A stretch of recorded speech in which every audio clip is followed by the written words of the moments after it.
feel fat today. And now you feel fat today also. You're welcome. And now there's a podcast. Welcome to I Feel Fat today. Thank you so much for joining. I have a long episode for you. It was so great. We just got done recording. I'm going to get it edited and get it posted.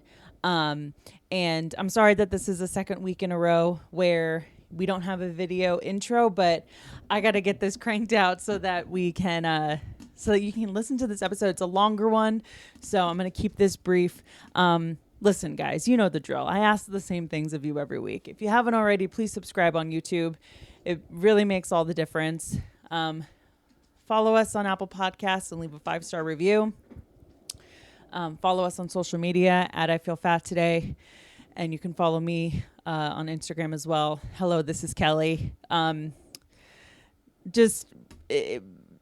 know what to do. I mean, I don't gotta tell you to do this. We're gonna get into it with our guest. It's a long one, so I'm gonna bring him right in. Please welcome my guest this week, the very interesting Joe Camerota. We're doing it. Hello. Can you quickly just tell the story again of your harrowing trip over here? Yeah, so I've been filling out this written interview all day, and I was in the zone, and so shame on me. I left. I knew I was leaving where I was going to be like a few minutes late, but then a few minutes turned into like 10, 15 minutes late, and then I'm rushing here on the Q train, right? And I get to the 14th Street station, and everyone's there.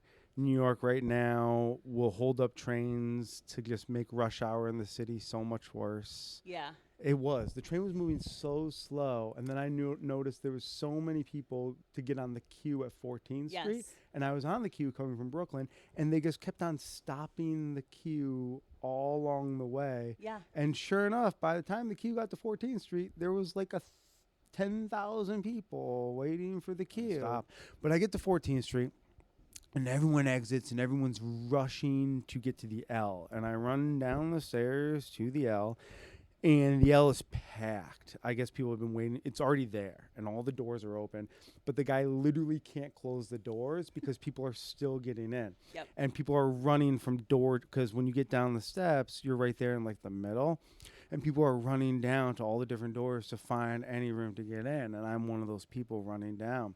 And as I'm running, just my phone was loose in the pocket of my jacket here.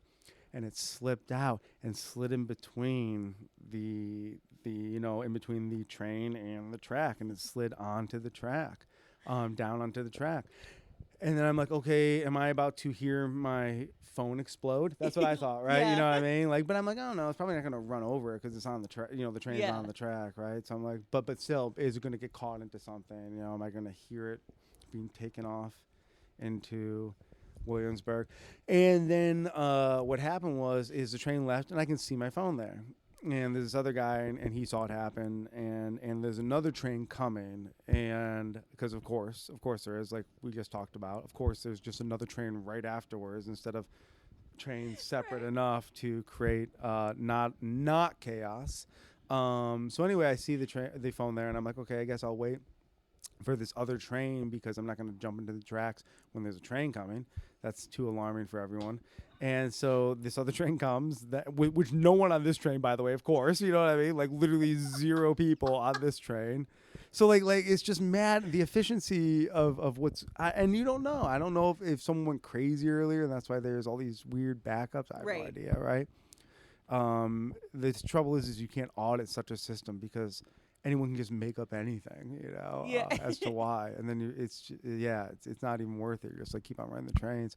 But anyway, so there's no one on that train. That train leaves, and I prep myself mentally. I'm like, as soon as this train leaves, Joe, you're going to just jump onto the, like don't even think. Just jump onto the tracks and jump back up. But in my mind, as I told you before, I'm like, oh, this is highly illegal.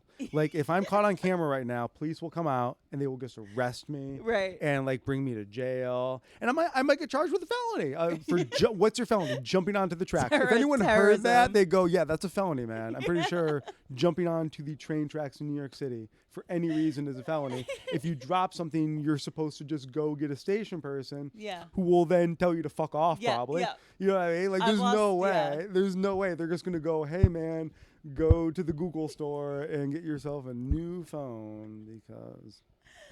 Yeah. I mean, you jumped down and you got it. Yeah. Now, did it cross your mind at all that you might have an issue And I jumped getting right back up. back up onto the platform? It did, oddly enough. I'm like, I work out, so I'm like, I think I can just get back up. It's like a really big box jump. Yeah. It was, I'm not going to lie. It wasn't, no, it was actually surprisingly easier than I thought. I will say that. Okay. It was actually surprisingly easier than I thought. Maybe I'm tall enough. I have no idea. Right. How I also that happened. I think I'm just tall enough, if that makes sense. And I also I'm not too think tall. I'm like 5'11" and a half, you know what I Yeah. mean? But I guess that's tall enough to where it was like here to then where I could like push myself springboard. up onto my chest here and then kind of roll on. I always think that adrenaline probably There's is that playing too, a factor. right? Yeah, 100%. Like that, 100%, like flip a car off a kid. Yeah, energy totally. That like I because just like need it's to a life not- or death situation. Yeah. You put yourself in so many different imminent aspects. Yeah. danger. Am I going to get run over by a train or Yeah. arrested? Like Right. there's definitely there's Right. And when enemies the coming from every solution corner. when the solution laid in, I'm gonna have to drop some money on a new phone at the Google store. Yes. But it was worth potentially your life or your freedom. Yeah. It truly was. When you messaged me that happened, I thought, wow, he really doesn't want to come do the podcast. Yeah, no, I was just I right, I know. Well, at that point I had my phone back, so at that point, in my mind, I was just gonna have to ghost you. I was like, it would have been a problem because I would have had to go to. Well, no, I would have just gone home and messaged you on Instagram. Yeah, you just would have gone home, and I would have been sitting here like very confused, because I already had like a weird time getting here. I thought I was gonna be late. I sent you all these frantic messages on my own end, and so I probably just would have thought that it had something to do with that. But yeah, crazy. And my doorbell is broken, so you wouldn't even have been able to buzz me. Yeah, fair enough. So yeah. But we made it happen. We're here now. Yeah, well, that was the other thing I thought about. I'm like, I don't even know the address offhand. Yeah. I just literally like on the Google invite just pressed it and went straight to Google Maps, and the rest is history in that way. So, well, thank you. I'm glad glad to see that for the user it works like that, because that's why I made the calendar. Okay. Yeah, it works. Fantastic. Well, you're here now. Thank you so much. Thank you for having me. Also, you can take your jacket off. You look very comfortable. I'm very comfortable right now. Yeah. But I'll probably in feel a free, little bit I'll take it off. I try to undress all of my guests. Okay. So you have a film in Sundance, and I'd love to hear about it. Yeah, so I produced a movie called Didn't Die. It's directed by Mir Menon. It's a zombie movie. I filmed it 2 years ago in upstate New York. I act in a scene in the movie, which I love too. And it's premiering at Sundance. It got into Sundance. It's a feature at Sundance. It's in the midnight category because it's a zombie movie. They traditionally are in what's called the midnight category there. So it's like midnight movies, what are called genre movies, which are like sci-fi, zombie movies, horror movies, anything like that. Yeah. And so and it's amazing. There's only 7 movies in the category. One of them stars James Franco. One of them stars John Malkovich. Wow. And then our movie. And our movie is a much lower budget movie than a lot of the other movies in the same exact category as us.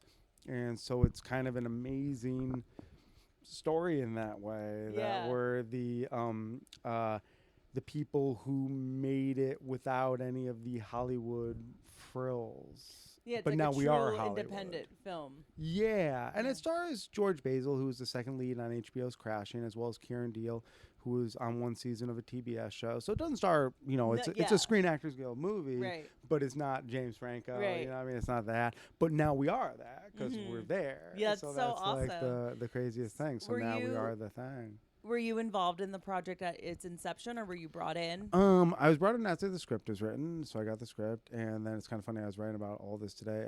The script got written, and then the script got given to me, and we did a pre-production meeting, which is you effectively you talk about all the stuff that you would need for the movie in the sense of how many assistant camera people, how many gaffers, how many what the food situation is Yeah, going to like be like, all like this shit you have to think about. all the things you have to think about.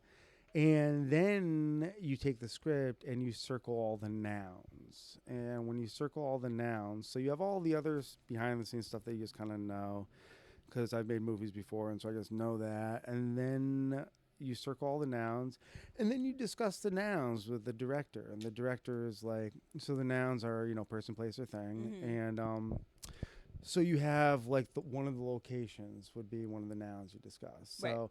a lot of times as a producer, the director has all the lead actors and actresses, but these ancillary actors and actresses, and especially the extras, that's all up to the producers. So, Oh, wow.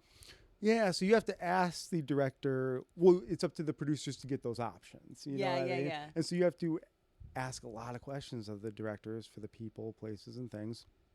Also, what happens a lot is you get the script, right?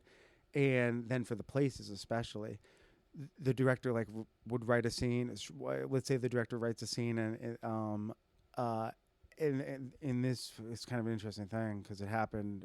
It kept on moving. In our case, the director wrote something that took place at a pharmacy, and then at one point we were going to film it instead in a abandoned school classroom that we found, just because we found that and we couldn't find a pharmacy. You know what I mean? It's a lot easier to film in an abandoned school than a pharmacy. What it was is they were getting first aid equipment at a pharmacy. You know what I mean? And so my job was to find a pharmacy, but I couldn't find a pharmacy. But what I could find was an abandoned school. Yeah. And I'm like, That has a first aid kit. They would have first aid stuff at abandoned Yeah. school. The director's like, yeah, they would. So that's our option. That's our go-to option. Nice. And then it ended up getting worked out even more in that particular case, where it ended up then being shifted to a computer store, which we were going to turn into a pharmacy. But then we wanted to shoot more at this one location that we loved, so we moved it to just this other sort of storage unit on this one property that we already had to shoot this other thing. So it's all these sort of weird all has to come compromises together along the way. But as a producer, you circle all the nouns and you ask the director, what are the specs for these nouns? And then you give the director a bunch of options based on those specs. Yeah. And then the director picks. And so in a weird way, the reason I like it is because here's the thing, is all the jobs are creative jobs, but I think being a producer is it's a fun creative job in my mind, because you're creating the options for the world. Yeah. And that's like the thing where you're actually on the ground, taking a story and going, okay, I know what the director wants, but based on the options, how can I create options for the director to effectively tell the story? Yeah. And the creative decisions behind that, in my mind, are just a lot of fun, because you're actually there at the very, very, very beginning, turning all the keys. And in this case, and what usually happens is when you start turning the keys, you have like a soft commitment from a director. The director is like, hey, start getting prices, start finding options, and if you get a couple of deals, then we'll move forward. Right? That's always the thing. But if it's too expensive, we're not going to do it. We can't do it. There's no budget. And what happened was we got a lot of really, really, really good deals that we found, and it made it worth it.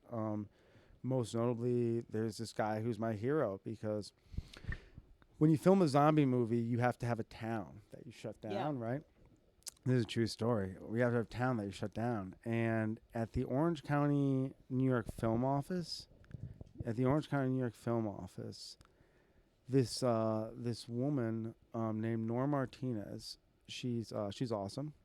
She was the woman I was working with at the Orange County, New York Film Office.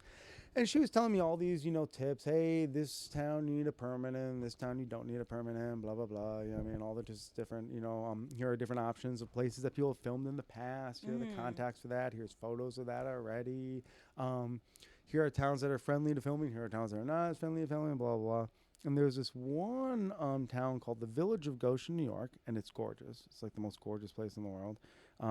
It's they have like the Harness Racing Hall of Fame museum there, something like that. But anyway, it's a gorgeous village in upper state New York, in Orange County, New York. And it's the Village of Goshen, New York. And I went there, and they told me, hey, everyone wants to film in the Village of Goshen, but nobody gets permission to, so don't think you're going to. Right. They said no to City on a Hill, which was a Kevin Bacon show. Right, you know what I mean? right. So they said no to Kevin Bacon. They're not going to say yes to you. I'm like, okay. So I'm just going to places to take photos, right, to give to the director to see, hey, what do you want me to look into? You know what I mean? I'm literally at that point. And I go to this place, the Village of Goshen, New York, and I take photos. This is a true story. And it's a zombie movie, like I said. So I take photos, and I'm taking photos, and I'm standing in front of the police station in the center of town taking photos. And this cop comes out and goes, hey, he goes, what are you doing here? I go, I'm a producer. I'm just taking photos to give to a director of the center square here in town to see if the director might possibly want to inquire about the price or the permission of filming in this town. And the guy goes, well, you have to talk to the chief. Yeah, I talked to the chief. The chief is the one in charge of all that. I'm like, okay. And so I start taking photos, and he's like, do you want to talk to the chief? And I'm like, no, I'm fine. I'll take photos, and I'll just give it to Mira, our director. So he goes, okay. So he leaves. And I keep on taking photos, and all of a sudden this guy comes out, this older guy. And not too older, you know what I mean? But definitely, you know, he's definitely a veteran officer. Yeah. And he comes out, and he comes over, and he goes, hey, he goes, what are you doing here? And I see on his shirt, it says chief, you know what I mean? So I'm like, okay, this Talking is the chief. to the chief. I go, hey, I want to film a movie, or I'm producing a movie, and I don't know if we necessarily want to film in this town, but I'm just taking photos to give to the director. And he goes, okay. He goes, well, better come inside my office and tell me about your movie, and you know, let's get this all started and blah blah blah and everything. And he's kind of rolling his eyes. And we go inside his office, and he starts asking me about the project, and I go, well, I went to USC and I studied filmmaking there with all these other people, and we're all coming together to make this movie. And he's writing all down, and he's writing my name down, my phone number, just all my information and stuff. And I start to explain how we're a group of people coming together from USC. And I go, and he's writing, and I go, it's directed by Mira Menon, and she's a television director, and she's directed episodes, and I say, and the movie that we're making is a zombie movie, and I see his pen stop. And I go, and Mira has directed episodes of The Walking Dead and Fear the Walking Dead. And he looks up. I swear to God, he looks up, and he looks me right in the eyes, and he goes, do you have time to see the whole town? I go, what? He goes, do you have time to see the whole town? I go, okay. He goes, yeah. He goes, I can show you the whole town. Okay. So he rushes me out to his SUV, puts me in the passenger seat, swear to God, front passenger seat. And he goes, do you have time to meet the mayor? I go, what? He goes, yeah. He goes, you got to get permission from the mayor if you want to film in town. So do you have time to meet the mayor? I'm like, yeah, sure, I guess. I'll meet yeah, the mayor. So Can he I takes get me a to go key see too to the city? Yeah, he takes me to go see the mayor, right? And he rushes me into this room. We bother the mayor. He's in some meeting. And he's like, Mayor, this is Joe. He's going to film a zombie movie in our town. I'm like, okay. And the mayor's like, okay, chief, whatever you want. Yeah. And I'm like, okay. And then he starts driving me around, telling me, I know the owner of that place. I can get that place for free. I know the owner of that place. I can get that place for free. Like, any of these streets can be shut down for free, blah, blah. Yeah. I'm like, okay. He's like, you have to pay the state for this thing, but the town fees will be free. Amazing. All that, right? And it comes out that apparently he's been on the police force for 41 years. He's been chief of police for, I think it was 27 years at that point. Oh, yeah. So that's his town. And he, for 27 years at that point.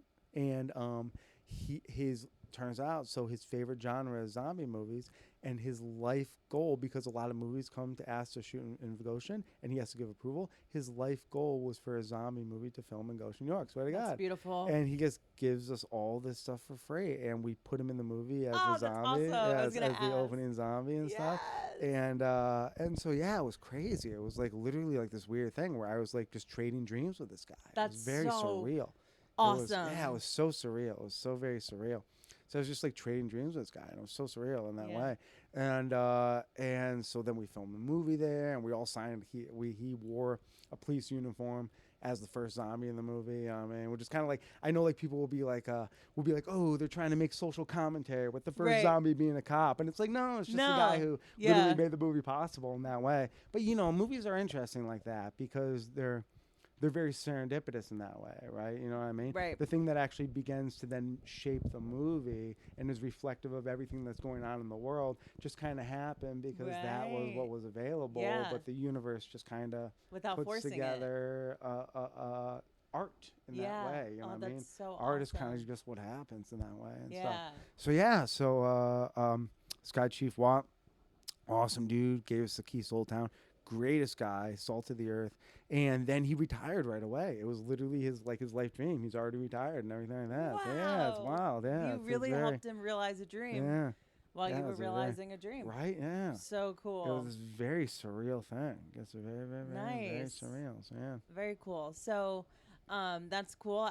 What's the name of the movie? Didn't die. Didn't die. I'm so excited to check it out, Joe, and I Yeah. love horror movies. So Yeah. we'll definitely watch it when we can. When it's out and about where we can get it. That's awesome.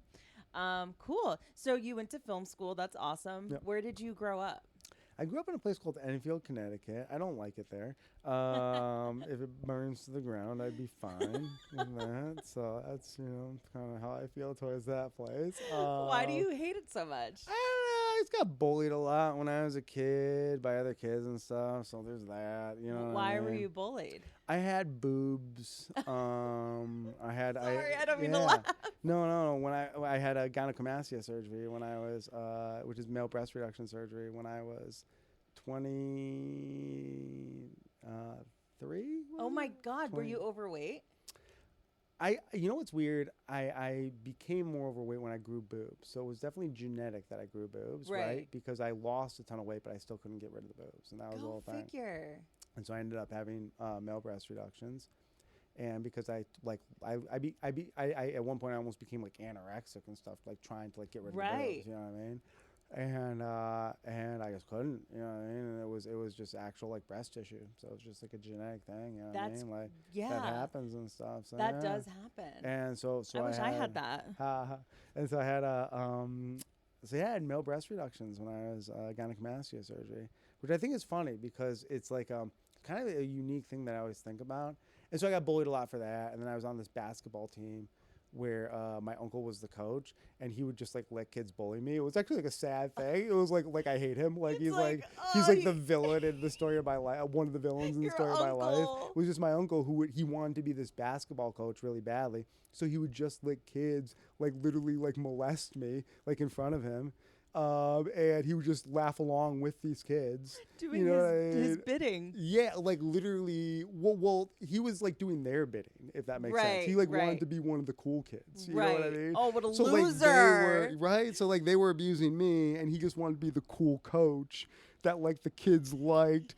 And I was like the sacrificial lamb for his ego. His own blood. Yeah, isn't that weird, man? So and his son weird. was on the team too. So like he was just like happy it wasn't his son that was getting abused and everything. Was your cousin like sorry about him? Well, they were no. Well, they would together they would try to like normalize it a lot. You know what I mean? And even when I would try to get away from it, they would like really make these like weird efforts to normalize it. And it was a Catholic school basketball team, and it was all these public school kids that were on the team that were part of the CCD program, the Sunday school program. Those and criminals. So I was a Catholic school kid, and they were a public school kid, and I had kids, and so like it's just like just such a bad combination. You know what I mean? Like it's just like because like was I'm assuming your Catholic school was small. Yeah, like and the public small. school is really big. Well, eventually, yes. But when basketball first started, it was in like elementary school almost. So it was very like small. The elementary school was small. But then, yes, they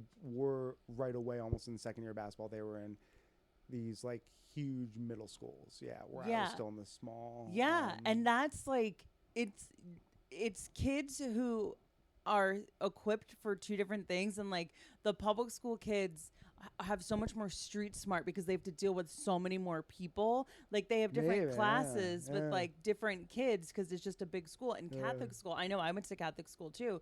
You have the same classes with these same kids because it's like I think a lot of it was just they just met a dude who had tits. You know what I mean? Like in a and weird like, way because like let's put it this way: if I had gone to their school from day one, I'd always had kids in their school. It probably would have been way different. I probably would have been made fun of, but it wouldn't have been cruel because I would have been their friend from like kindergarten or something like that. And you know also may the have way been that, better like, equipped to deal with it. Well, you know what it is? It's like I'm always, here's the thing. Whenever a person who I know busts my balls, I'm like, whatever. You know what I mean? I know this person, you know what I mean? But if I don't know you and you're Very doing true. that, it's just a bullying tactic, you know what I mean? Right. And I think I learned that young, so I was just a stranger to them. In that way. Yes. I was just a stranger with tits. awful. You know? Yeah, it was. It was terrible. It was really like a very traumatizing thing in my life. So you know what I mean? did those form during puberty? Yeah. Yeah, so it's like already a confusing time, and then to have that happen where you're so different from other people. Do you have siblings? I do. Yeah. So there's 5 kids total. Wow. Okay. So, where are you in the second? You're the second, so the second oldest. I'm curious, like, did your siblings make fun of you for that? No, they never did. Yeah. They never did. I mean, I had like crazy. I came from this wealthy family. There's a lot. I talk about it, but I came from this really wealthy family. And I had an aunt who falsely accused me of molesting her son in order to try and extort money from my grandmother. No so way. It was just like I was just like a punching bag. Yeah. Oh my God. And there was this whole DCF investigation and everything, and then DCF declared it unsubstantiated, and then my family just quickly swept it under the rug and told me to just like be like, you know, like she dropped the case against you. So like, it's another so, instance. To a greater degree, but another instance of family betraying you. Well, so like then my family kicked her out, my aunt. Yeah. After she falsely accused me, my family kicked her out, and so then I was there, and I was already on the basketball team, so this abuse was already happening on the basketball team. Right. Then my aunt falsely accuses me. Then they kick her out, which I actually liked. I was like, yeah, fuck her. But I think they kicked her out just because she's a psychopath. You know what I mean? It had nothing to do with me. Yeah, it was just like they were just like this psychopath needs to crazy leave. Bitch, you know what I mean? money hungry. Yeah. So they were kicking her out for their own good in that way, right? Because years later, when it came down to money, they let her back in when my grandma was dying. You know what I mean? So that's like the thing is it kind of went with the money. You know what I mean? When it came down to when my grandma died, she was gone until my grandma died. And when my grandma died, to save face in front of the whole town, they let her come to the funeral and walk in with them. So she was like gone. Does this make sense? No, so she was like gone sense. for forever. You know what I mean? Yeah. My grandma dies, and then literally because the whole town, because it's a wealthy family and the whole town is showing up, and they don't want their dirt aired in front of the whole town. They chose to walk in with her. Yeah. And because of that, I chose to not walk in with them, and I chose to sit in the back. And what was crazy is I chose to sit in the back, separate from my family, because I'm like, I'm not going to sit next to that bitch. I'm not going to sit next to that bitch. No. And so what's crazy is I was forced to take the punishment that I was told was supposed to be given to her. Isn't that crazy? In order to save my own dignity. Isn't that insane? That's crazy. Yeah. Such a betrayal. Yeah. I literally had to take the punishment that I was told was being given to her in order to keep my own dignity. Yeah. It's wild. Wow, that is so much to put up with. How old were you at that time? When my grandma died? Yes. I was, this was 30s. This was like 8 years ago. I'm 41 now. Yeah, so you were early 30s. Yeah. So you're an adult, and I mean, it was such a traumatizing thing to have happened to you. Yeah. So how old were you when you were falsely accused? 13.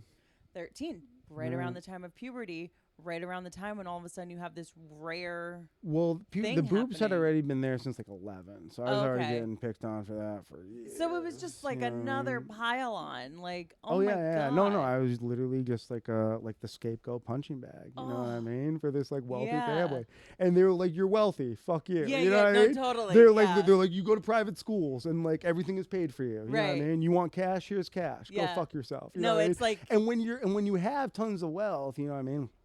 I started drinking a ton in high school and stuff. And they would always give me money for booze and then yell at me for being drunk all the time. You know what I mean? I'm like, listen, I'm going through and I was going through major trauma, but I like needed to see a therapist. You know what I mean? Yes. And You instead needed they're just like throwing money at me love, and being not like, money. and being like, go like travel the world and get Yeah. drunk but also don't do that. You're an Right. asshole. And I'm like, Jesus Christ, man. I'm like, yeah, it was wild. It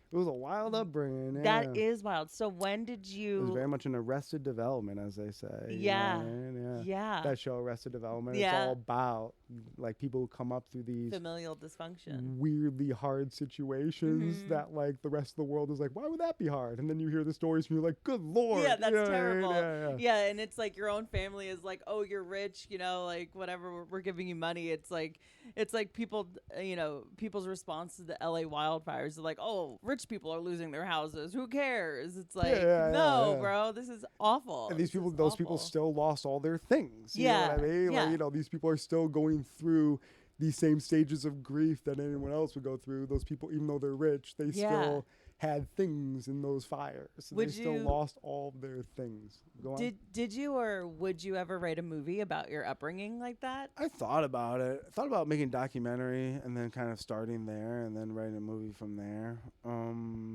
Yeah. Do you talk to any of your family? Some of them, you know what I mean?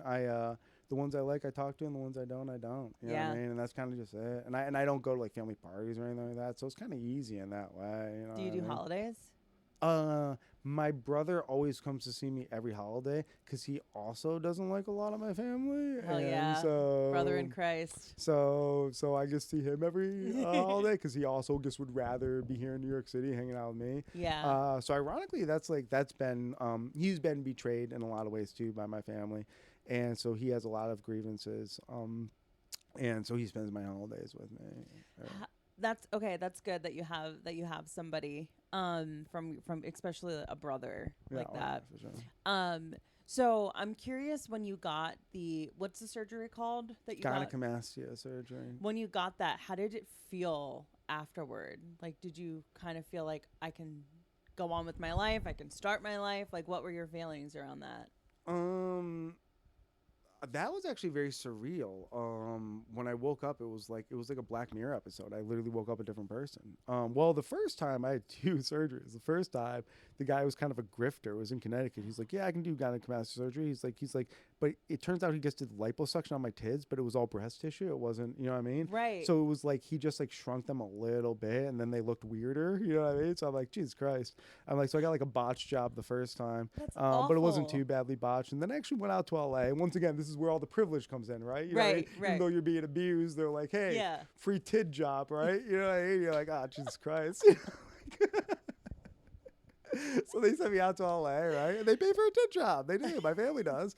You know, they pay for $8,000 for a tid job in LA. Yeah. And it's the least they could do. So I get right. So I get exactly. So I get an $8,000 tid job out there, and they actually take out the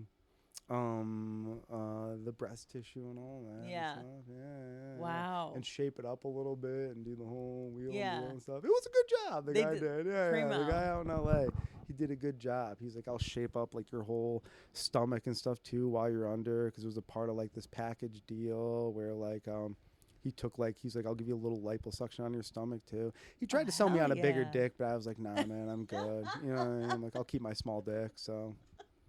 Like, that's fine, man. I don't want to be a whole rid new of the person. I just want to be rid of the tids, you know. And that's like, in my mind, I'm like, this is my only hang up. If I do this and I get it to good enough, then I won't get addicted to plastic surgery. You know what I mean? Once you start adding too much on, like, you know what I mean? But what it is, they get you, because the expensive part is going under. So they try to be like, well, you could get this job for this price, but then for a little bit more, we can make it look this much better. Dude, I'd and be for a little so bit sold. more, I'd be so sold. For a little bit more, you can have a huge cock. You know what I mean? And you're like, oh, can it? Like $800 more, huge cock. And you're like, Jesus Christ. And you're like, you know what, man? I'm fine with my penis, so we're gonna be good here. So, but okay, were you joking? Like, did he actually say he can make your dick bigger? Yeah, because like he was like, I can like take like all the fat off your fupa area. which will Okay, give that's what I you was extra thinking. length. Yeah, And he's yeah. like, and that would be cheap because you're under anyway. You know Right. what I mean? So I just kind of Yeah, hook up I the would've fucking done it. liposuction machine to your fupa and just like give you 2 extra inches on your fupa right there. You know what I mean? And I was like, nah, man. I'm like, You I'm just good. are like, I'm good. I'll just push down my fupa for photos. I'll just push down the fupa for photos. That's what I'll do, bro. You know what I mean? So Can yeah. I get Spanx for my fupa? Yeah, it's all right. So that's like that's why it was so cheap on the offer. Yeah. Yeah, I think if you want to add dick, I think that's a bit more expensive. You know what I mean? But if you just want to take away fupa, that's actually cheap. Yeah. But apparently, taking away fupa will give you some extra. Yeah, I mean, some extra look. You know what I mean? Not actual. That extra, is like the but- definition of cosmetic. Right? Yeah. It's just your better looking. Wow. Isn't that Gender crazy? affirming surgery. Yeah, isn't that wild? I always think about that. That's why I like trans people. That's why I'm Yeah. like, no, I did what you did. Yeah, you know no, what I mean? like I get it. Yeah, like yeah. I get what it's like. I had surgery to become the idea of myself. Yeah. Yeah. Like I actually like that actually makes sense to Novel me. idea. Yeah, right. Yeah. So that's why I totally support trans people. I'm like, God makes all kinds, man. You know what I mean? Mm-hmm. The way you got a mismatched brain, I got mismatched tits. You know what I Yeah. mean? Like that ass. For some That's reason, how God that gave happens. me tits, and I don't Yeah, want and them. for some reason, God gave me a guy the tits of a lady, and for some reason, God gave you a guy the brain of a woman. You know what I mean? Yeah. It's No, kinda- absolutely. That makes sense in my head as Yeah. to a thing that might happen, and so I guess validate it because if it doesn't Right. affect me, I go, hey, that makes sense as a possibility. So sure, man. You know what I Totally, mean? yeah. Moving on now. Yeah, You know what I especially mean? I think that's what a lot of trans people want, dude. They just want people to be like, yeah, you exist. Cool. Just Moving live their on. lives. They just want to live their Yeah. lives They just with wanna be that. able to Like, get just leave them jobs. alone. Yeah. Just leave. Yeah. Every trans person I've ever met is just like, can I just please have a job? Yeah. And a Netflix subscription. Yeah, that's it. That's it. So you mentioned before that you struggled with anorexia because of this condition. So when did that start? Well, I don't know if it was necessarily ever anorexia, but it kind of was this like over exercising I would do. That's a thing, yeah. Yeah. So what I would do is it was definitely like always like working on a calorie deficit and like a daily sort of addiction towards that basically. Yeah, tracking everything. This is interesting, man. I have a habit of doing this. They say success is, I was thinking about this because they say success is how high you bounce when you fall. That's like a big thing. Success is how high you bounce when you fall. I like that. Yeah. Because when you fall, you have to put yourself back together. Yeah. So it's like, what are you worth? You know what I mean? What are you worth on the put together? You know? Yeah. So that's something I love. When I was in college, it's kind of interesting. My last 2 years of college, I got straight A's, flawless grades. My first 2 years of college, I failed out. It's kind of a weird thing. This is undergrad. And I failed out, and I failed out and sophomore. And I ended up, the school was like, hey, like you were here for 3 semesters, then you just had a bad semester. A friend of mine died too, and at college. That'll do it. And so a lot of just things I was like, and so I just kind of stopped caring about school. But I was getting C's beforehand anyway, right? And so then I failed out, and my school was like, yeah, but you went 3 semesters and then you got bad grades. And so just take a semester off and then we'll let you back in and blah, blah, blah. Okay, whatever. And so I went to a Catholic school, Franciscan University, and my family was very right-wing Catholic. At the time I was Catholic, I'm not anymore. But at the time I was. And so I went to, I found out that I failed out, and I didn't want to go home and work for my family's business for a semester. That would have been what I had to do, would have had to do. And so I was like, I don't want to do that. And I found out that you could, well, I already knew this, but there were these programs where you could volunteer a year of your life to the Catholic Church, the way like missionaries do for Mormons. You know what I mean? Right? So I volunteered a year of my life to the Catholic Church, swear to God. And I got sent to be the dean of students at this, with a bunch of other dudes too, a bunch of other college guys. We got sent to be deans, and in my case, a religion teacher too. Right. For whatever reason, they were like, "You're going to teach religion, awesome." Well, okay, whatever. It was a school in Dublin, Ireland, called Dublin Oak Academy, which is a school. It's a boarding school. It's an academy for rich kids, like the children of billionaires, from Mexico, South America, and Spain. And why are they in Ireland? Just because their billionaire families are there? There's a couple of reasons for this. One, these kids are going to private schools because they're the children of rich people. You know what I mean? It's what's called an English language school. So they go to Ireland, so they're only allowed to speak English for the entire year. Okay. Now, the reason it's in Ireland, believe it or not, is because it's in an island, and these kids, like I said, are the children of billionaires. And they're high school kids, you know what I mean? Yeah. So they were like sophomores, juniors, and seniors. No, all of high school, all high school ages. And they were the children of billionaires, right? And they were sent there to learn English. But also the reason it was in Ireland is because they were the targeters for kidnappers. They were the target kids for kidnappers. You know that movie Man on Fire? Yeah. I've never seen it, but they would tell us, they're like, it's the movie Man on Fire. I'm like, okay. I'm like, I'm not sure. So it's like I don't even know if that movie was out. I think maybe sometime what I would have to check the date on that movie. But either way, it's the Man on Fire situation. It was like that. It was either before or after people would reference it as like, oh, that's the Man on Fire, like sort of thing, right? Where it's so all these kids, like I said, they were the children of billionaires, and they all had stories where like their siblings or cousins got like kidnapped and like a toe got cut off. You know, it's oh my God, right? yeah. So it was a matter of safety. It was an ongoing threat for these kids, right? And for these teenagers, and so yeah, that's why they were at this academy in Ireland, and it was an academy, and so they would play soccer, football against all these other Irish academies and stuff, and they would do really well because they were all Hispanic kids. Yeah. You know what I mean? So they were all like crazy good running circles around at soccer. Yeah. You know what I mean? And yeah, and these kids were like, Jesus Christ. Here's the other thing.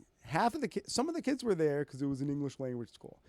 But some of the kids were there. It was an all-boys boarding school, right? And there was an all-girls one that was like... There was an all-girls one that was right through the woods. There was just a woods in between, but they had the basketball courts. They had the basketball gymnasium over the all-girls school. Yeah. So the kids had to drive to play basketball. The kids had to drive over there to do that.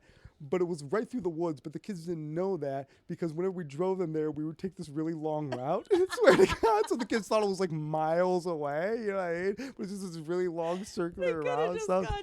He was gone straight through the woods, apparently. I don't know. Apparently, that's what I was told. But anyway, what it was is a lot of these kids were like, I don't want to say trouble kids, but I guess like this was not a military academy, but I guess it was like one step before a military academy for some of these kids. It was still boarding school. It was a punishment apparently to go to an all boys boarding school for a lot of these kids because they had gotten kicked out of some other school and their parents like bought them into this school basically. I can imagine at 16 that being the worst thing to ever And so happen. a lot of these kids were just assholes. But a lot of them were great guys too. You know what I mean? And it was fun. It was really a great time. It really was. That's so cool that you had that as an option. Yeah. And yeah, I had so many. So when I was there, getting back to losing weight. Yeah. When I was there, right, I had nothing to do. Because I'm just like literally, we would go on all these field trips. So I saw like all of Ireland. So awesome. I went on these like long trips to Italy, these long trips to Italy and the Austrian Alps. Wow. So one like long trip to Italy, like a 2-week trip to Italy where we saw all of Italy, and then like a week-long trip to the Austrian Alps, or 2-week-long trip to like the Austrian Alps at one point. It was during holidays because they wouldn't go home during holidays. Right. Because if they went home during holidays, their parents knew they wouldn't get back on a plane. Yeah. It'd be impossible to get them back. They just be like, I'm not getting back on that plane. Right. And so anyway, what it was is that these kids would vacation at these the ritziest of places because they were the children of billionaires, and we would go because none of the priests were allowed to travel with them. You know what I mean? So we were like in charge. You know, what I mean, on these trips, and you're like stuff. a 20 something, like an literally, early 20s. Yeah, literally early 20s and stuff. We would have the teachers there too, like they would go to, and some of them were in like their 40s and stuff like that. Right. You know There were what I checks mean? and balances. Yeah, and that way and everything and stuff. And then there'd be like priests there every day, but it would be like local priests. You know what I mean? Right. Because of course there's a network, you know what I mean? Yeah, So I mean just be it's you're Ireland, assigned so to there's be- lots of Catholic. So they were priests. just when we go to Italy, there would just be whatever Italian priests were part Right, know, right, just right, get a right, phone call, you know what I mean? Our group is coming to this thing, meet up with them, blah, blah, blah, and everything like that and stuff. And so, yeah, it was this thing where we traveled all over, and I was there for a year. And because I was in this disciplined place where these kids basically, and I think that was why I got sent there, because they're like, this guy needs discipline. This guy needs structure and order, right? Right. And I kind of did, because these kids had a regimen. So, of course, I had the same regimen. And because I had a regimen for the first time ever, I'm like, I can just exercise every day. Right. I can basically count calories. Yeah. I can do that in a very regimented way. So I started eating, it's true, I started eating for breakfast every day. I started eating, which is the greatest cereal in the world. It existed here in the United States for like 1 year. Oh, and no. I think they got rid of it because of allergies. I think probably it's called Crunchy Nut cereal, and it's exactly what it sounds like. Okay, it's made by Kellogg's. It's Kellogg's Crunchy Nut. It does not exist anymore in the United States. In fact, you can buy Crunchy Nut boxes that are soon to expire, because like the last they're about to expire, you can buy them for a premium now online, because people are hoarding them basically. Yeah. It's cornflakes. But you know how there's, of course, frosted flakes are just frosted cornflakes, Yeah. of course. So it's the same idea. But in Europe, they have cornflakes, they have frosted flakes, and then they have Crunchy Nut. Crunchy Nut is cornflakes covered in tiny little pieces of peanuts and honey. Wow. It's like a roasted peanut. It sounds like. Yeah, kind of. Yeah. Yeah. It's like it's just, honey roasted peanuts, Yeah. on top of, Sounds attached amazing. to cornflakes, and it makes the milk taste like honey. And so I would eat like 2-3 bowls of this for breakfast every day, but I have to wake up at like 6 a.m. Right? You know what I mean? And then I have breakfast at like 7:30, something like that. Right? We went to church first, breakfast right after, and I'd eat like 2-3 bowls of this, but then I would eat no carbs for the rest of the day, and I'd just run. Like for like 2 hours a day, I'd just run, because I had to, because when all the kids were in classes, I would just go running. Right. Like literally, you sat there when all the kids were in classes, and you just waited for them to be out of classes, and then you just literally, and I taught a religion there too, so sometimes I had to teach, but if I didn't have to teach, I was just running. They had a gym there. I could work out in the gym. And the gym was only for the teachers and the deans and stuff. Yeah. Because like they legally couldn't allow kids to work out. Right. Even though, high schools in America do it, but for whatever reason they were like, no, you know what I mean? Go be children, right. And so the kids would just play basketball and soccer, and we had a workout gym to ourselves. It was great, you know what I mean? So man, it was such a fun time. It really was. I had a blast. I had a great year. Like I said, some of the kids were incredible assholes. Yeah. But even some of the asshole kids I liked, because they Right. were like fun assholes in that way, right? In fact, it was kind of funny. At one time, they'd go, okay, Mr. Camerota, they called me. They go, Mr. Camerota, the Father Cepeda. He was the head priest there. He's like, we have these 10 students that are problem students. And so there's section 1, 2, and 3. And then these are the sections, section 1, 2, and 3. It was like grades, you know what I mean? But it was only 3 of them, even though it was like a 4-year. You get the idea, you know what I mean? Sort of range. They kind of like grouped them up in that way. I don't know if high school works differently in South America, but whatever. But either way, they're like, you're going to be in charge of a new section 4, which is like the 12 bad kids. You know what I mean? And it's just going to be you. Okay, sounds fine. You know what I mean?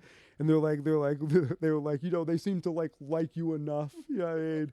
And I think it was they meant for me to be like the disciplinary guy. I don't know. Okay. Either way, day one, I had to oversee the study hall of section 4. So it's the first time that it's just me and like these 12 like bad kids, right? So day one, I go, hey. And the second the door closed for study hall, I go, hey, here's the deal. You're all here because you're bad kids. I'm going to let you do whatever you want.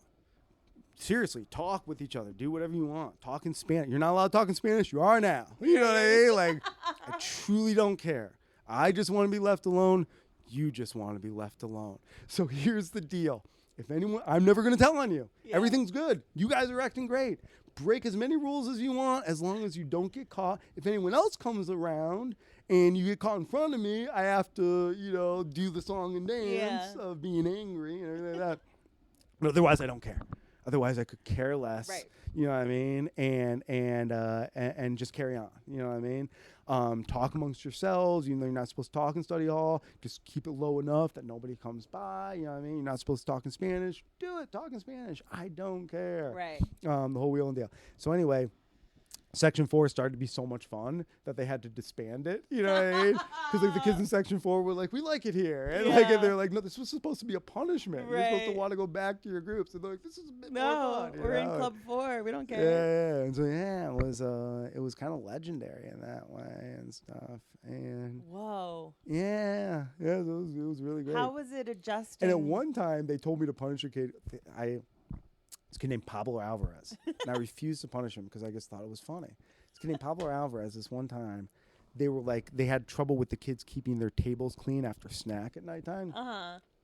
And this kid, Pablo Alvarez, this guy, Mr. Dorn, he was the soccer coach and one of the teachers, right? And he goes, he had these soccer jerseys. And there's like 8 people at every table, right? And he had 8 soccer jerseys. And he's like, whatever table is the cleanest, is the absolute cleanest, is going to get these soccer jerseys, okay, right? Yeah, so of course, like, everyone's cleaning their tables and everything like that, right? Well, Pablo Alvarez, what an asshole, this kid. Everyone's supposed to clean their tables, right?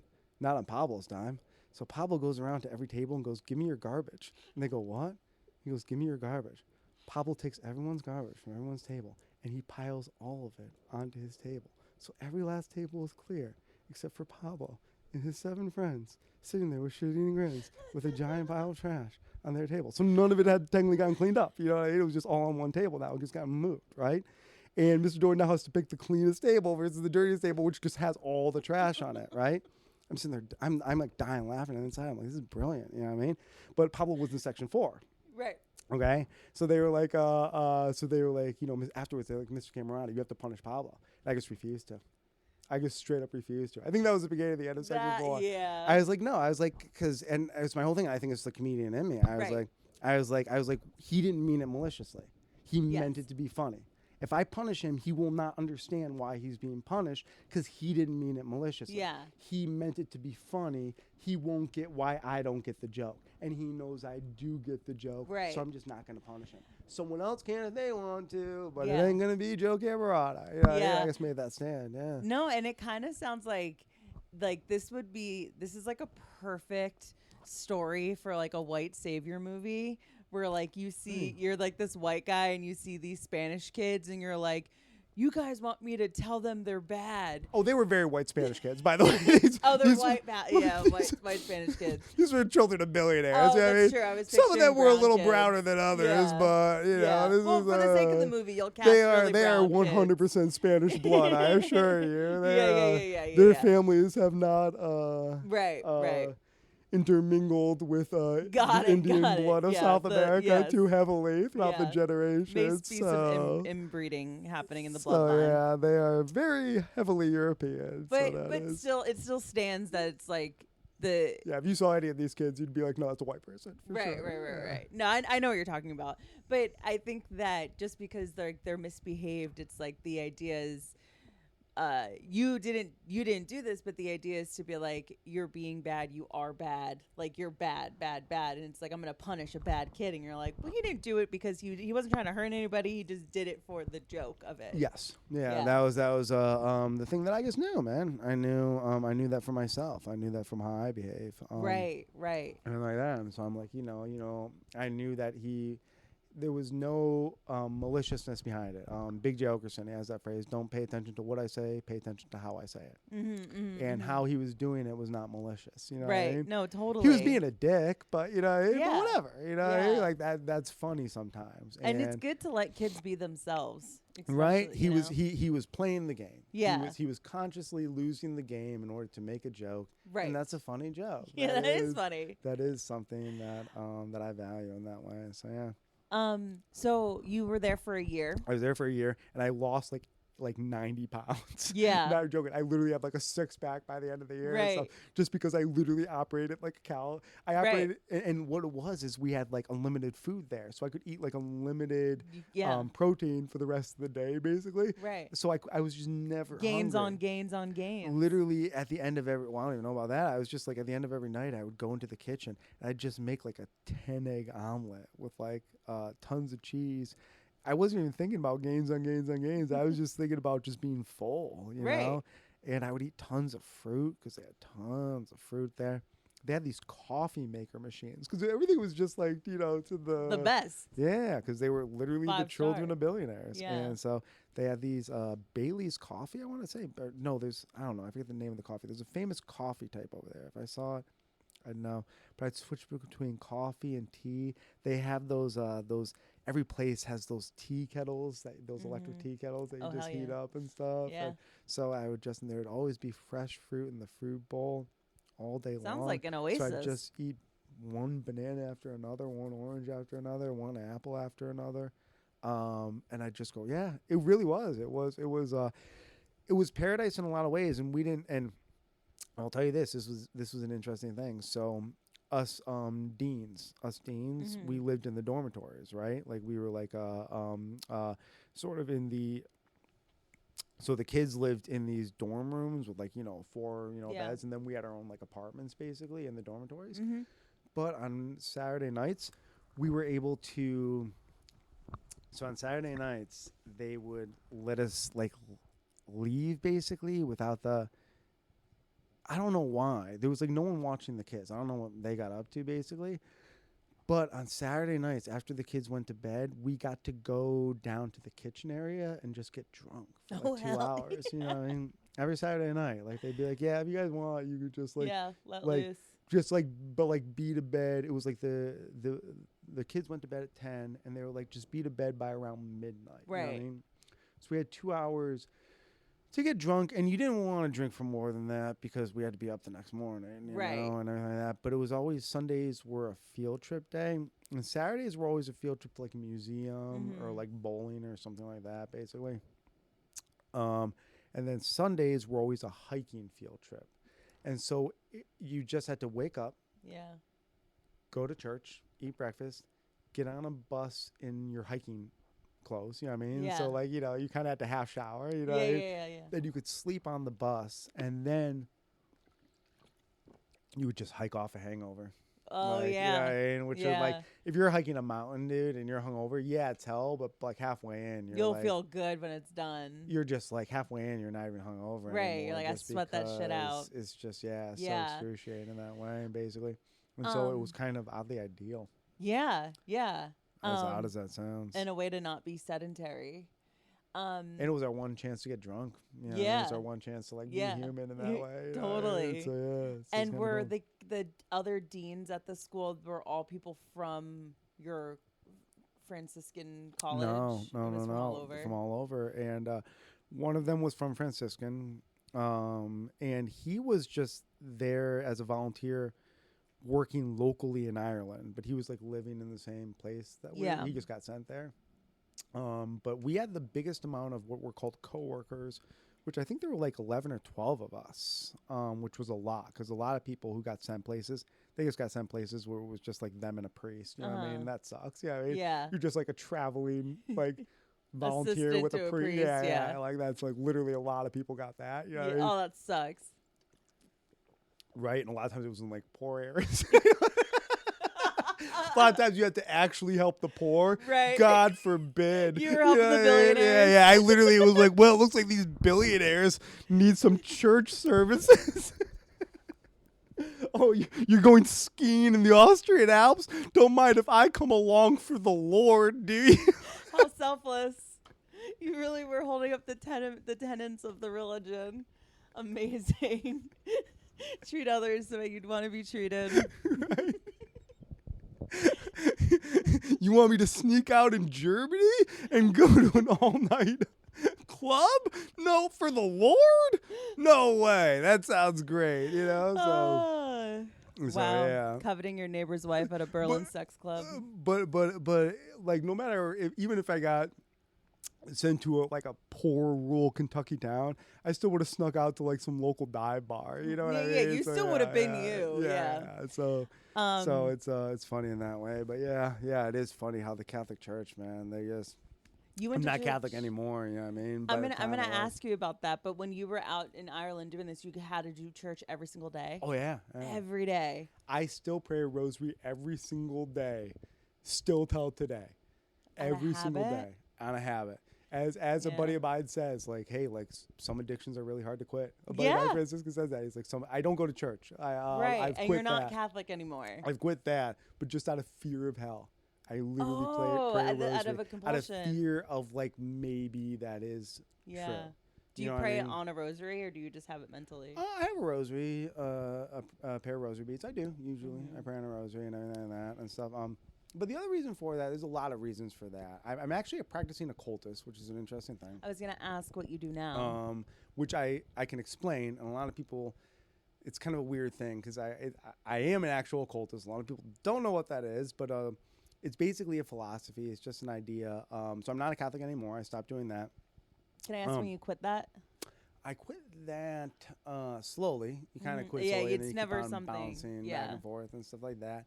I consciously quit that probably about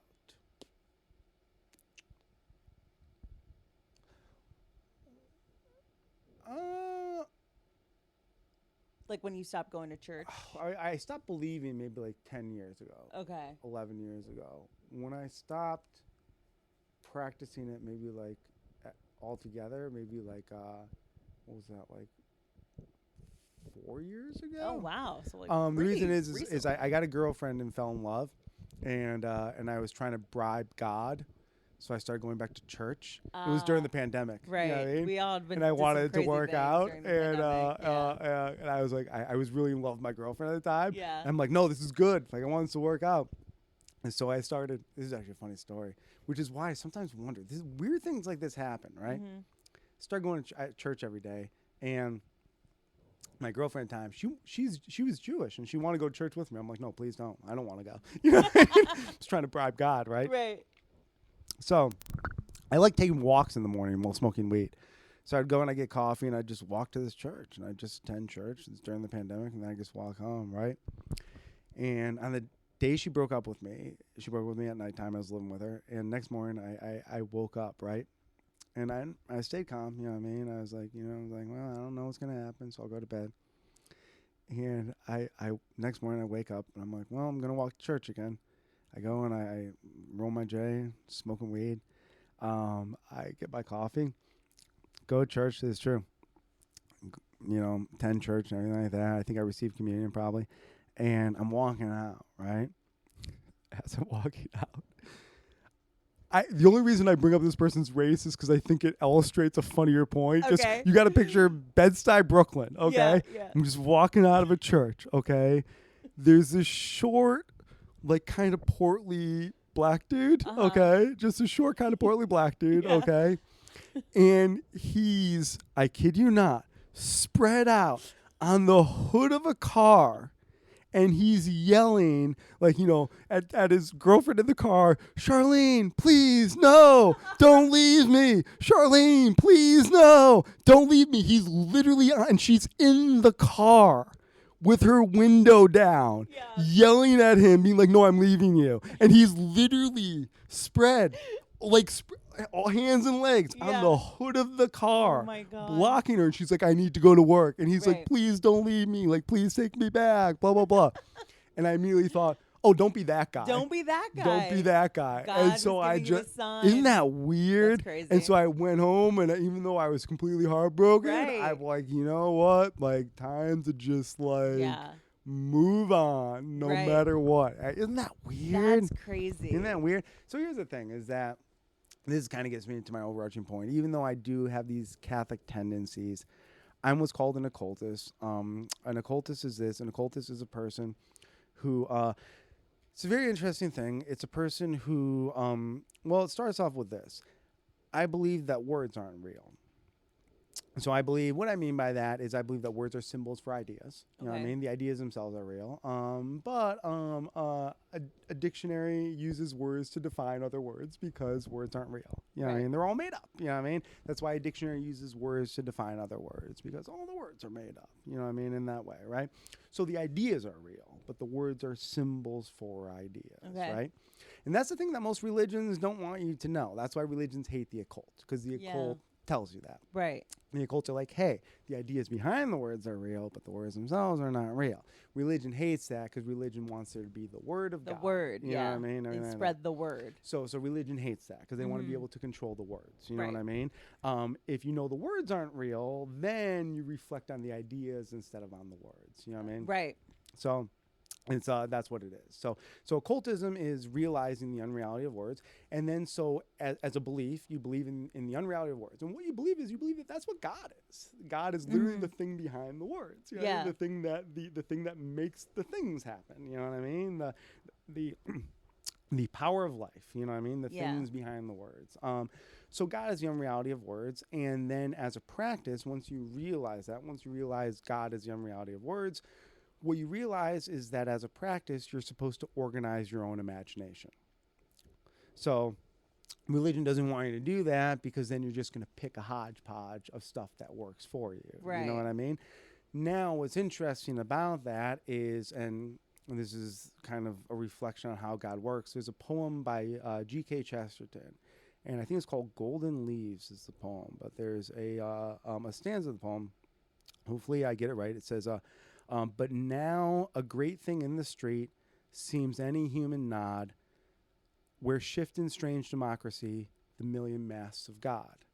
And the idea is God is the ideas, the thing behind the words. So God is constantly talking to us through our thoughts. That's literally just God, you know what I mean? The thing on the other side, you know what I mean? Talking to us through our thoughts.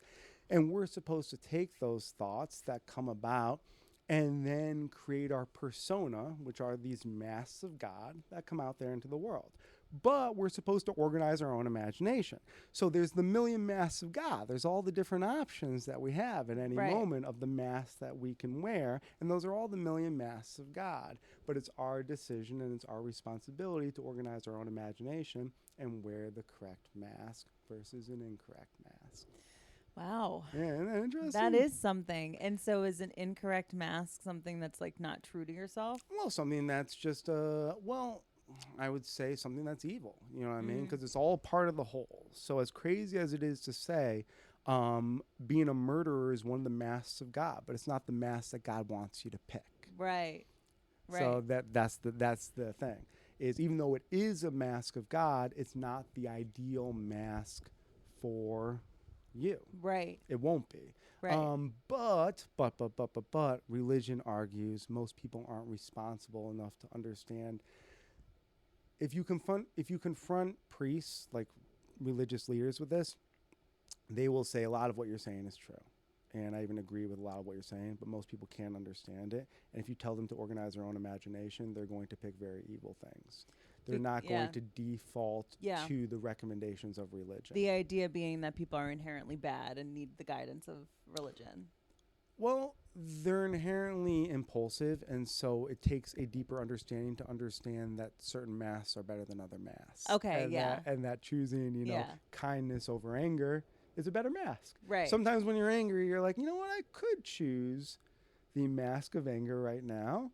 But I'm going to choose to get to the other side of this situation, and then reevaluate how I even got there. Right. You know what I mean? Very healthy. Things of, and things of that nature. And it just requires me wearing a different mask in this moment. And most people can't.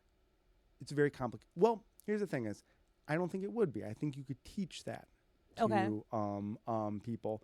I just don't think they do. I think people lose a lot of power when you do that. The people who want power lose a lot of power. Yeah, they lose control. And when you say everyone is supposed to be taught to organize their own imagination as long as it's innocuous.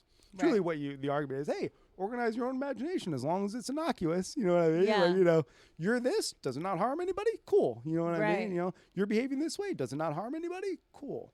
Yeah. And the powers that be just, they really don't want that rainbow of a world. They really don't. You know what I mean? Oh man. How did you find occultism? Well, that's very interesting because uh, I guess okay. There's a few things. The Catholic Church said it was bad, so there's that right there. Yeah. And so Don't touch it. anything that's innocuous, that's labeled bad, meaning if someone just goes, that book is bad. Yeah. I go, how bad can a fucking book be? Yeah, how you know what I bad is mean? it? You know what I mean? It's just a Right. book. You know what I mean? So that was the first thing, right? If you tell me something is bad and it's not inherently bad in and of itself, you know what I mean? It's a Yeah. book. You know what I mean? I was like, okay, I'll start to read these books. One of it was that I started to read a lot of Catholic philosophers when I was in high school.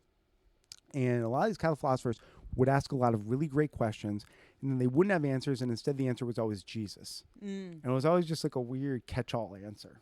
I'm like, okay. Yeah. I'm like, the answer is that there's this one guy that can control everything, and you're not that guy. Right. You know what I mean? You Yeah. know, there's Neo from the Matrix, and you're not Neo from Yeah. the Matrix, so Right. shut up. You know what I mean? It's like, okay. It's like a cop out. In a lot of ways, you know what I mean? Or that a lot of your suffering is just for this thing in this next life. You know what I mean? There's all Yes. these kind of very convenient answers that I didn't think were good answers. And so I was like, I will read other people. That's really all it was. You know what I mean? And a lot of it was I started to read a lot of great books. A lot of great books, a lot of great novels are written by secret occultists, oddly enough. You know what I mean? A lot of people, it's kind of interesting. A lot of people,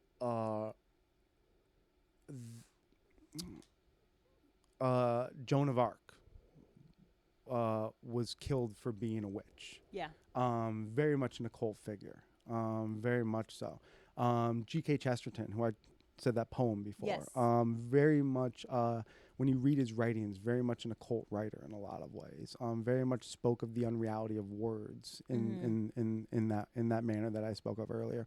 But then there's a lot of other writers like C.S. Lewis, or not C.S. Lewis, Lewis Carroll. C.S. Lewis to some degree too, but Lewis Carroll in a huge way with Alice in Wonderland. The whole Right. point of Alice in Wonderland is that words aren't real. That's literally the entire point of the book. James M. Barrie's Peter Pan is another occult story. Also, L. Frank Baum's The Wizard of Oz. These are all stories that are laced with occult meanings. And I would read these other philosophy books that weren't Catholic, and they would reference those books. But even the Catholic ones would too, if that makes sense. Like Catholic philosophers would be like, oh, well, they talk about fairy tales, and they'd be like, well, sometimes villains happen in your life because it makes it a good story. You know, and so that's the way fairy tales work, is that villains Right. come about because it makes it a good story in that way. So I'd read all these philosophers, and they were all pointing towards all these ideas like Lewis Carroll of the fact that words weren't real. But then there was this guy, and he's like the original Marilyn Manson. His name is Aleister Crowley, okay? And he was like the guy that was like, I am an occultist, okay? And I started reading his books. And the interesting thing about his books is they were saying the exact same thing as these other people. He just had this Marilyn Manson persona, Right. okay? But he was writing the exact same stuff as these other philosophers, just with a Marilyn Manson persona. Okay. So that was like an interesting thing that happened. Right. And he wrote this book called Book 4. And it had this story in it which really explained religion. And it's a parable in Book 4. And I don't think he wrote the parable, but the parable goes like this. Two guys are on a train.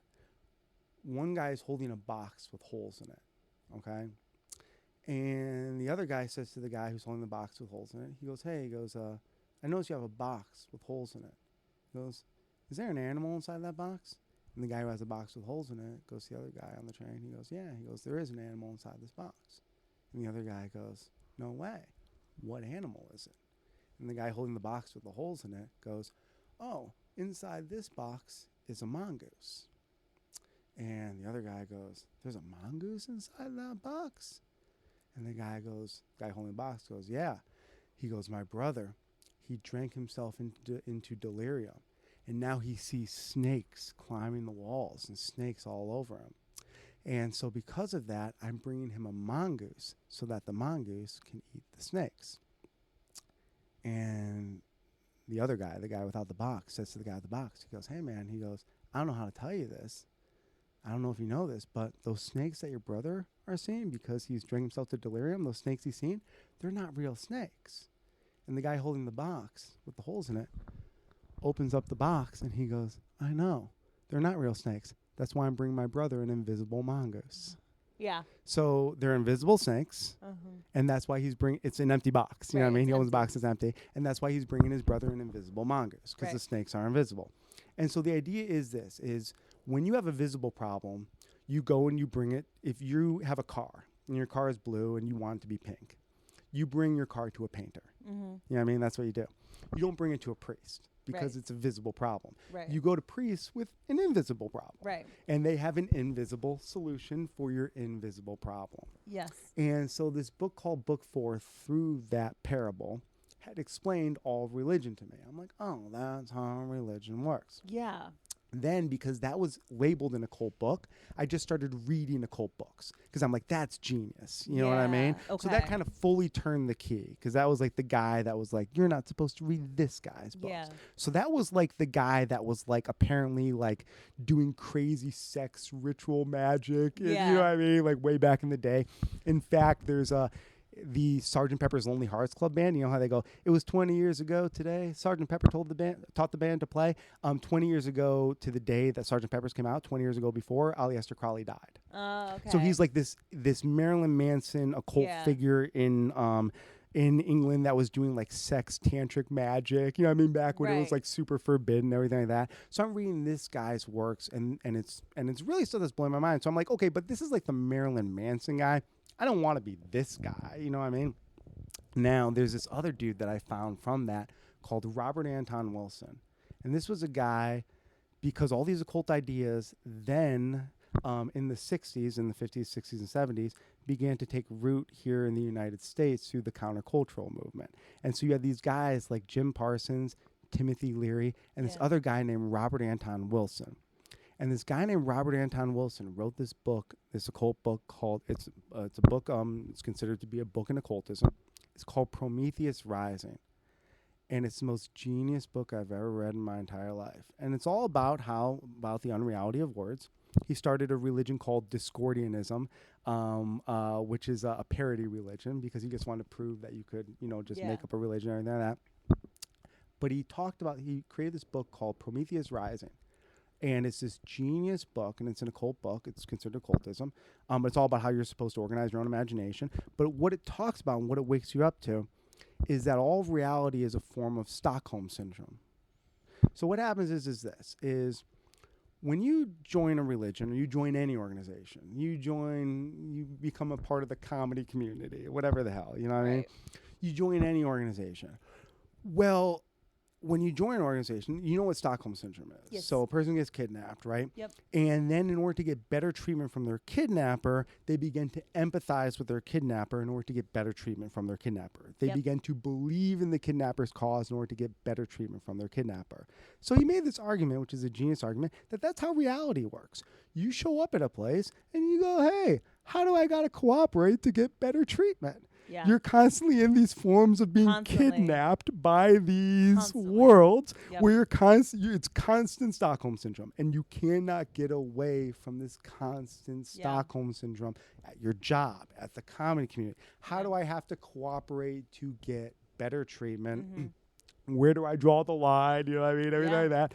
And so his whole thing is the only way out of that is to organize your own imagination. And you can never fully escape that. But the more you strive to just organize your own imagination, to kind of write your own ticket in that way, the farther away you're going to get from that Stockholm Syndrome. And I was like, wow, that's what I want to be.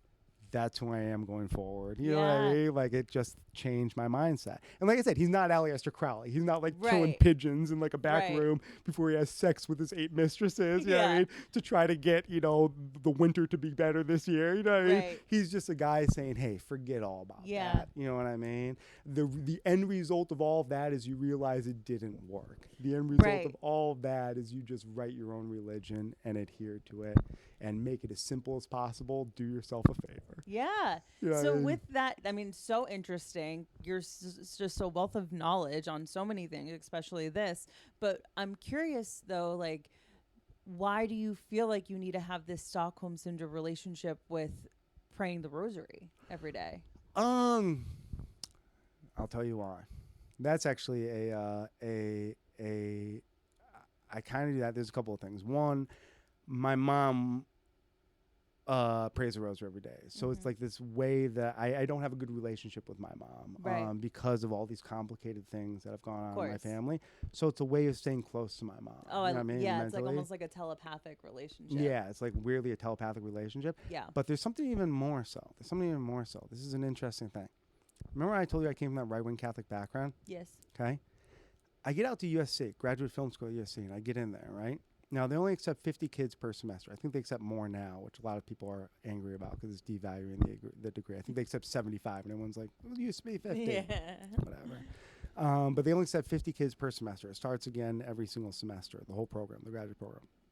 And when you get there, you meet these 50 kids, and you're not in the program for 1 year. Or kids, I say kids. We're all in our 20s. You know what I mean? Like, Yeah, but kids. yeah. And but some even older. You know what I mean? But either way, most in our 20s. And we're there, and it's one of everybody. So it's like they casted a room. You know what I mean? Yeah. That's, I swear, because I came from this right-wing Catholic background, that's why I got picked. I Right. swear. Because they literally cast a room. You know what I mean? No one is left behind in that way, right? Yeah. And they want you to work together and kind of meet people of different cultures and everything like that, right?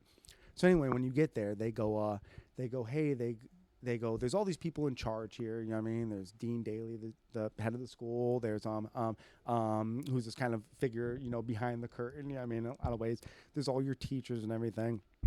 And and there's different programs. There's the producing program.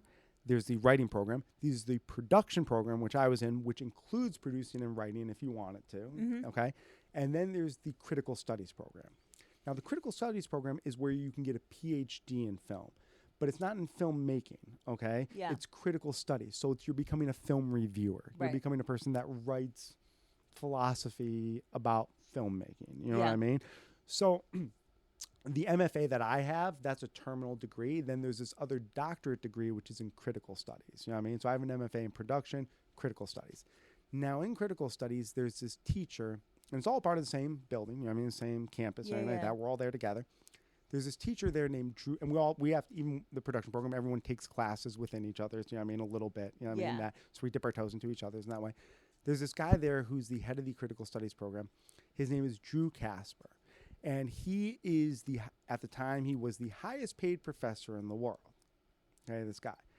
And I find out that, and this is an interesting thing, this guy, highest paid professor in the world, okay? And he's kind of like the guy that's kind of in charge there. You know what I mean? Like everyone like really is like, oh, like that's like what makes our school. Because he was like best friends with Steven Spielberg. Okay. And he taught the Steven Spielberg class at the school. And Steven Spielberg came and taught the last class of the Steven Spielberg class.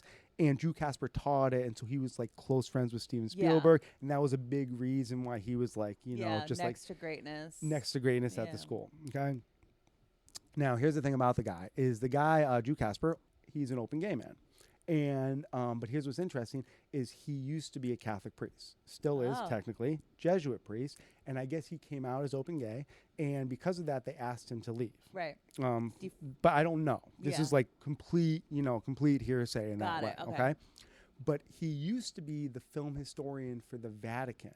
And that's how he got the job Oh, wow. as head of critical studies Yeah. at USC. So film historian for the Vatican to the #1 film school in the world. You know what I Yeah. mean? So in my mind, I'm like, that's some Illuminati type No, shit. literally. You know what I mean? Like Yeah. literally film historian of the Vatican Yeah.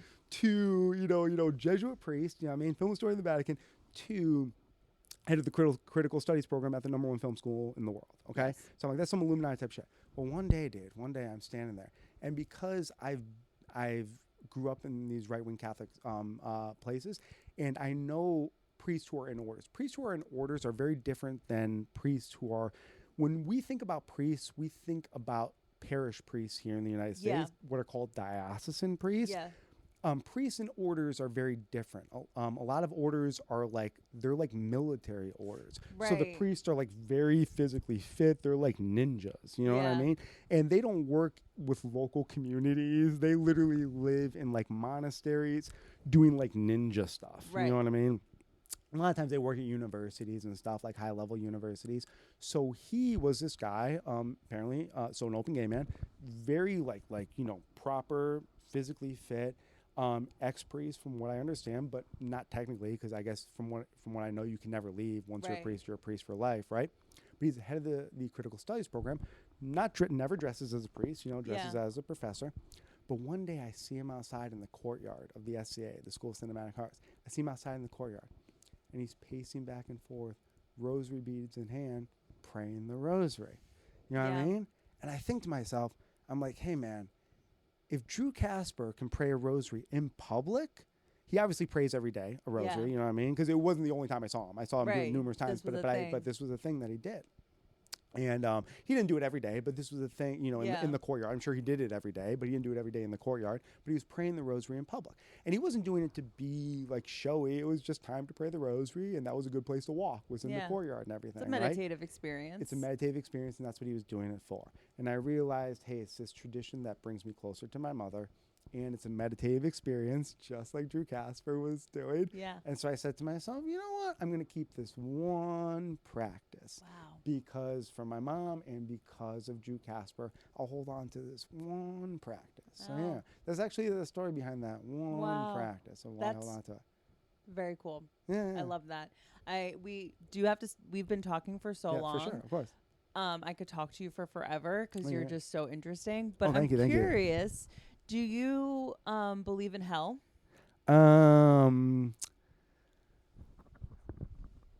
I believe that when we die, our brain might show us certain things.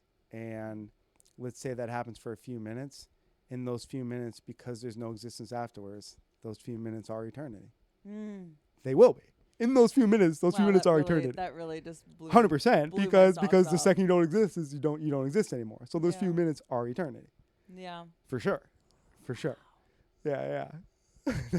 That's like a worse way to think about hell. Yeah. So if you feel so I think you have to prepare yourself for heaven or hell, because I think you will experience one or the other. Will it be forever? I don't know. But will it seem like it's about to be forever? Yeah. And then will it be nothing? And then nothing is nothing. And so it was forever? Yeah, it was forever. So you believe that when you die, it's nothing? You don't believe in coming back or reincarnation? Well, I believe your brain shows you something, and that's forever, because it is forever. Right. It is technically forever. Yeah. Forever is until never. You know what I mean? So forever what's is after until, never? So forever is until it just didn't even exist. Yeah. And so it will be forever. Right. Whatever you experience, whatever your mind shows you after you die, will be forever. Damn, you just whatever pulled that answer that out. lucid dream state is after you die. Is it actual heaven or hell? Sure. You're experiencing it. You're there. Right. You're going to feel either that joy or fear. Wow. Based on what you feel you deserve. Based on whether or not you prepared yourself for something good or something bad. Yeah. Just going to prepare ourselves for something good. That's the way I feel about it, right? Yeah. So I think that's the message of religion. That's what they try to prepare people for, is they know, hey, man, after you die, the DMT trip starts. Yeah. You know what I mean? And you're going to be showing your idea of yourself, man. Yeah. And if you know that you cheated people throughout all of life and you feel you deserve hell, guess what, man? That DMT trip is going to be that. Yeah. But if you feel you helped out people and you feel people are coming to your rescue, that DMT trip is going to be that. Right. Do you ever do things like shrooms? Have you ever done something like DMT? I did a bunch of shrooms for a while, and then on a regular basis, like once every, I did it like 15 times probably, with like no more than like 6 months apart. You know what I mean? Wow. Yeah. And sometimes like pretty close together, and I would do like whole eighths at a time. Wow. And then I once smoked DMT with Colin Tyrell. I lived with him. and nice. I smoked DMT with him one night, and that sent me into another world, man. And Countero was my babysitter, and thank God I had a babysitter. So that really made everything crazy. And ever since then, every time I use shrooms, it's way more intense now. You unlocked something. I don't know what I unlocked, but it's like way more intense. And Yeah. it takes me longer to come back. Like the effects of the shroom trip will last for like 3-4, not the immediate effects, but sort of like any anxiety or any sort the of lingering. It'll linger for longer than it used to in Yeah. a lot of ways. And so because of that, I was like, you know what? I like myself. Like I should just kind of take a little bit of a breather. Yeah. You know what I mean? I will say this though, if I have something I'm nervous for, which is rare, but if I have something I'm really, really, really nervous for, I tend to usually use shrooms right before it. Wow. To like work through that anxiety. I'm just not nervous at all afterwards. Yeah. Well, I'm so glad to have my mind back. Yeah, for sure. That's what shrooms does for me. Is it just makes me experience schizophrenia, and then I come back and I'm like, oh, thank God I'm not schizophrenic. That's why I think a lot of people are like, oh, it changed my life. I'm like, you're just happy you're not schizophrenic. Yeah, again. yeah. You just appreciate your you just brain. appreciate reality now that you're not experiencing schizophrenia anymore. Oh my gosh! Wow, you've given me so much information to digest. Because I grew up Catholic myself, and so I definitely don't identify as Catholic anymore. But I don't know what I don't really have a religion, but I also still have this feeling of a connection to God, but like not really knowing what God is, and well, that's where it gets really interesting. Is there's this guy named Joseph. This is all those things that I told you about with occultism. Yeah. There's this guy named Joseph Campbell who was a Catholic occultist. Okay, this is where it gets weird, right? And all of USC is like based on this guy's ideas. So there's all these layers. All these people entered in and wrote about the same stuff with different personas. This is what I mean, the million masks of God. Right. So there's one dude who's killing pigeons and having like sex magic, but then there's other dude named Joseph Campbell, who he wrote a book called The Hero with 1,000 Faces. Okay. And it's all about the same stuff as these other books, you know what I mean? Because it's all about the idea of if you throw religion out, but then you look at religions and you throw out the idea of if you take away words and you just look at ideas behind the words, well, then you notice that religions have a lot of commonalities, right? You know what I mean? All the religions have prayer, you know what I mean? Yeah. All the religions have meditations, you know what I mean? A lot of religions have prayers with beard, beaded, not beard, beaded prayers. So what's that about? You know what I mean? You start to label all these commonalities. When you take away the words, you notice all the commonalities behind it, right? So he took that philosophy and he just said, what if you take away all the saviors of religion and just take their stories? So Jesus, Muhammad, you know what I mean? Right. Joseph Smith, you know what I mean? Yes. Just take away Buddha, you know what I mean? All these people, take away their person and just look at their story. Well, you start to notice commonalities, okay? And because of that, he wrote this thing called The Hero with 1,000 Faces, which he started this idea called the hero's journey. And so it's now this idea in philosophy. It was created by Joseph Campbell, the hero's journey. And it's this storytelling idea. And believe it or not, every movie you've ever seen is this exact same story. In fact, it's Star Wars. Okay. Yeah. Star Wars is that. So it's this idea of it's a reluctant hero. The hero just wants to be left alone. And so the hero goes away to try to be left alone, you know what I mean?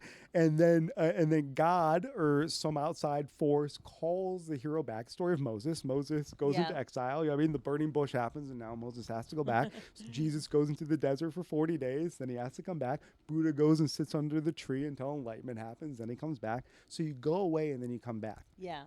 And so he figured that out, that when you take away the labels, you find all these commonalities.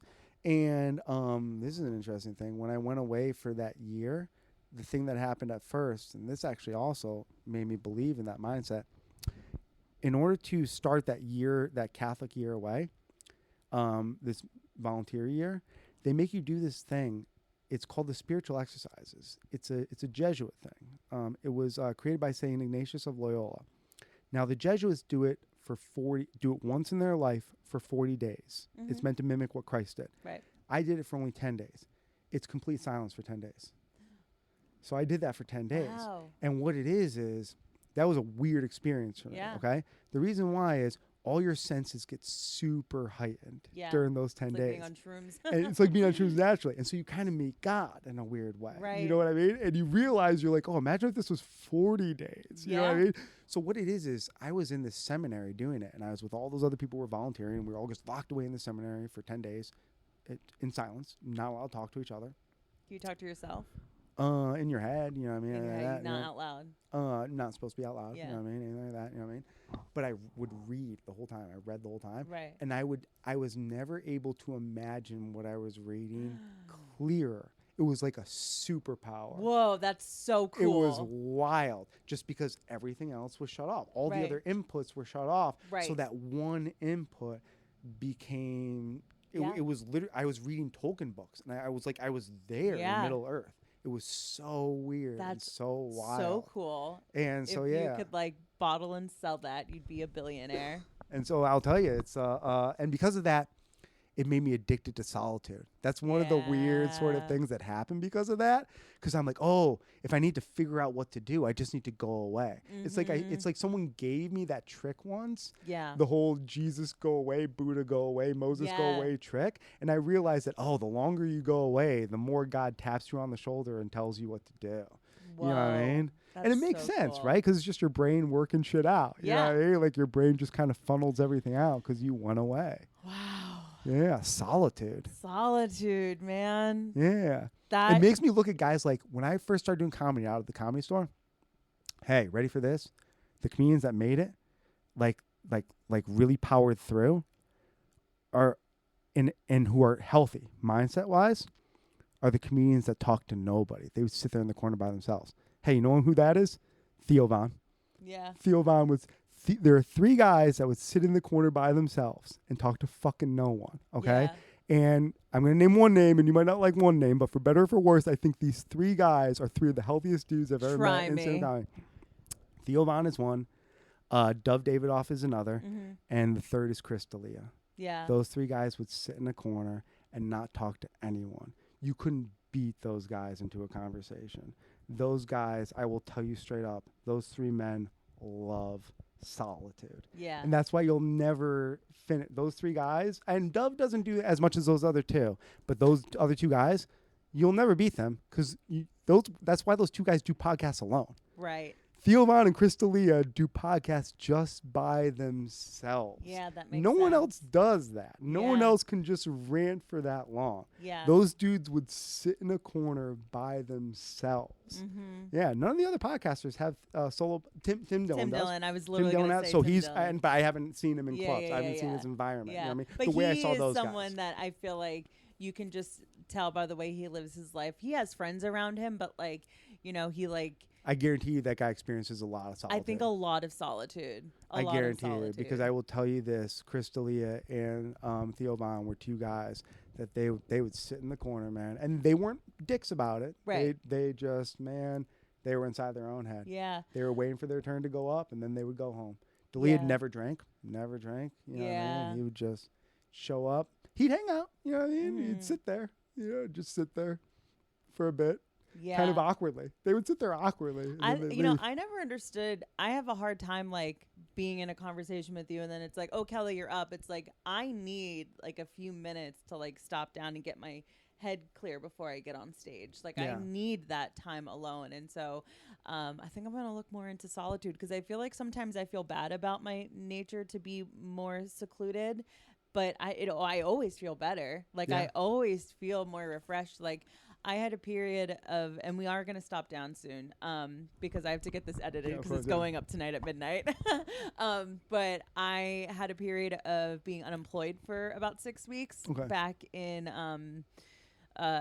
just a few months ago. It was like end of September through October. And then I got a job in like the middle of November. Yep.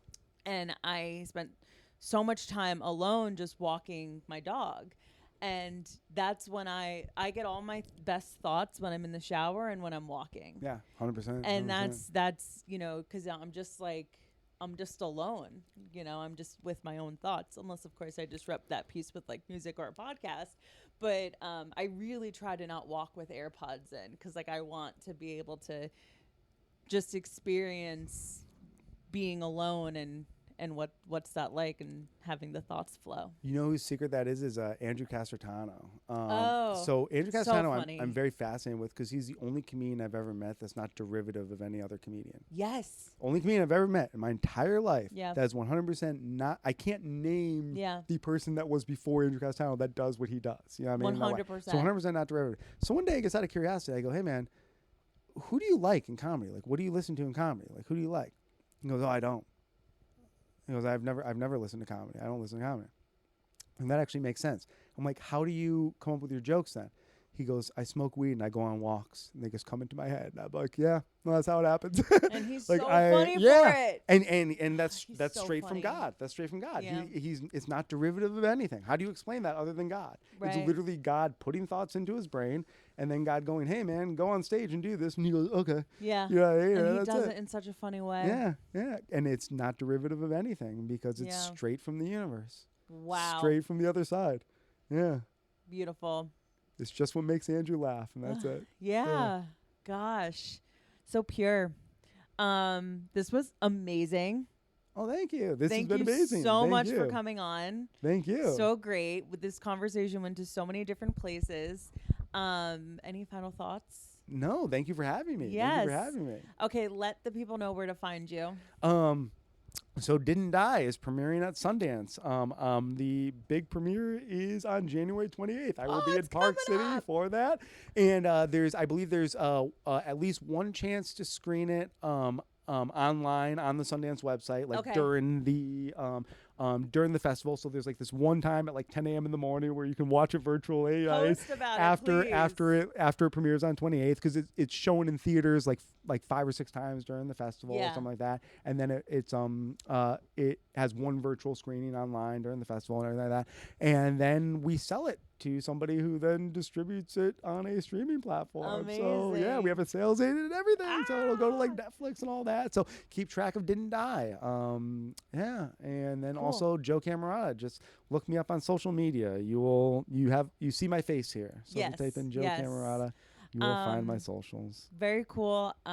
Anywhere where you can find Joe, I'll put in the description of the show. And until next week, we'll talk to you. Bye. Bye.